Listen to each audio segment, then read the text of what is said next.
friends, it is the next day. I haven't had my coffee yet, but I got the animal chores done, got the dishes done, and I'm getting ready to can that turkey that we talked about.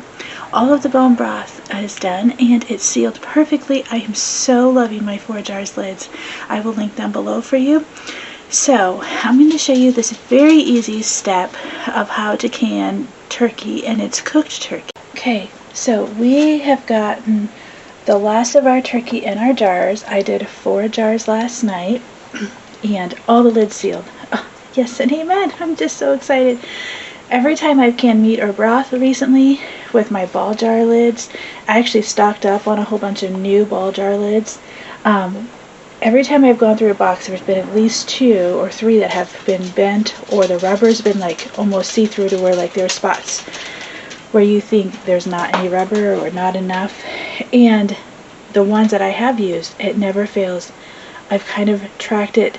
2 to 3 jars aren't sealing, especially when I do stuff like broth or meat, things with a little bit of grease in it. So I know the world's totally different now than it was 2 years ago, and quality control is probably a whole lot different. So I was just so relieved last night when I noticed all of these jar lids have sealed, and I haven't had any issues yet.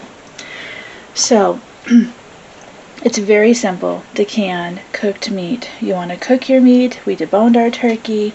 This came straight out of the fridge this morning. It sat on the table long enough for me to whip a load of dishes done and wash these jars and sterilize everything. So you want to fill your meat right up to the neck of the jar. You don't want to push it down so hard. You want to make sure there's still a little bit of a give, because you're going to add water to this. We are just canning with water. You can can with your broth, but I wanted to have broth on my shelf separately than my meat. And so I went ahead and just packed these up to the neck, and then we're going to fill them with tap water, and it's just going to be kind of lukewarm tap water. And remember, the same temperature of water you put in your jars is the same temperature of water that we put in our canner.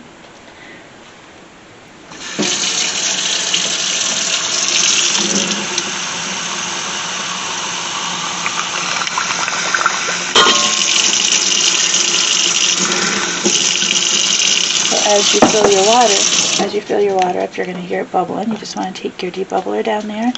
Make sure that the meat and the water is right up to the neck level. That is the proper headspace for meat. We're going to do these last 3.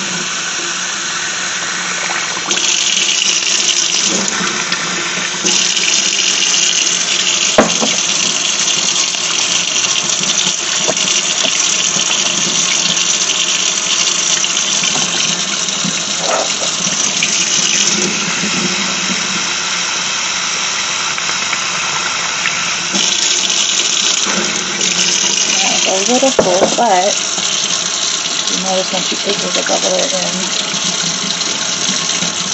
now the water kind of settles down quite a bit. Alright, one more.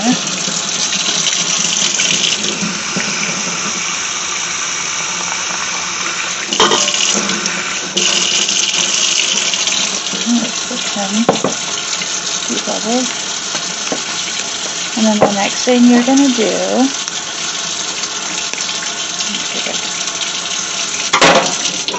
I'm going to do is get my vinegar on my rag, wipe the rims of my jars really well, and making sure I get all that grease off. And then I'm going to get my lids on finger tight.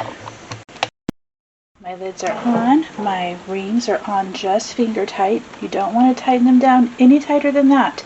Your lids will buckle, you won't have a very good seal, and that's just not the rule, y'all. That's just, you just have to make sure you follow the rules. Canning is not that scary. Using a pressure canner can be. Y'all know, I had my fears. But canning is not that scary. If you just follow the rules as if you're following a recipe that, you know, grandma gave you, and you want to make sure it tastes just right, you just make sure you're safe and you're clean and all your stuff, you know, all your utensils are clean, and just follow the rules, and you will end up having food on your shelf long term in no time. So we're going to get these into our canner. Our canner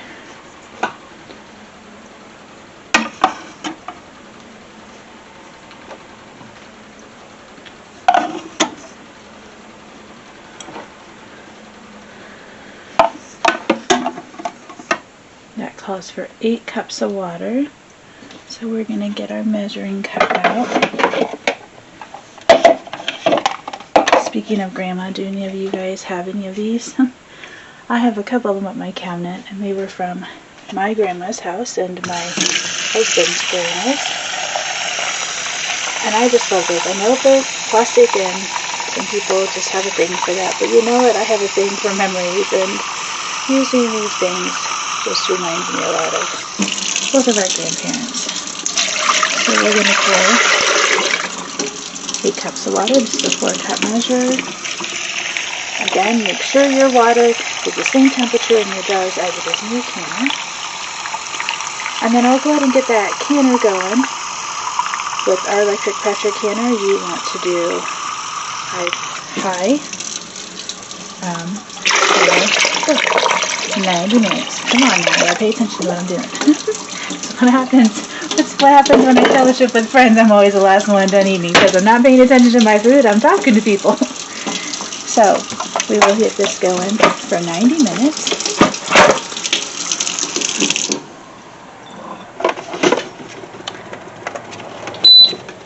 Again, make sure that your vent is on exhaust, not airtight. Hit the high button, not the pressure cook button, the high button. And then we take our time up to 90 minutes.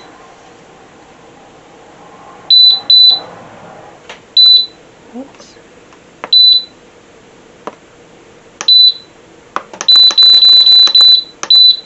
And you hit start. Now, I'm going to walk you through this process. Hopefully, we have company coming today, so hopefully I can give this done beforehand. But our turkey went in. Our canner says E10. That means we are letting it vent again for 10 minutes.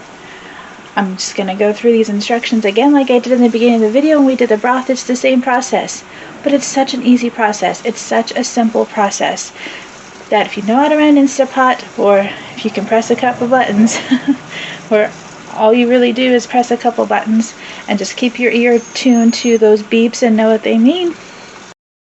Our 10 minutes of venting is done. We're going to flip this to airtight, and in a few minutes that's going to change to a little dial that's going to go around for about 5 minutes or so until all the pressure builds, and then it's going to beep one more time and it's going to tell us 90 minutes. That's the processing time that we chose for our hits the pressure inside and it beeps and the 90 minutes comes up. Then you just sit back and relax for 90 minutes. And then when it beeps at the end of 90 minutes, you just come on over and unplug.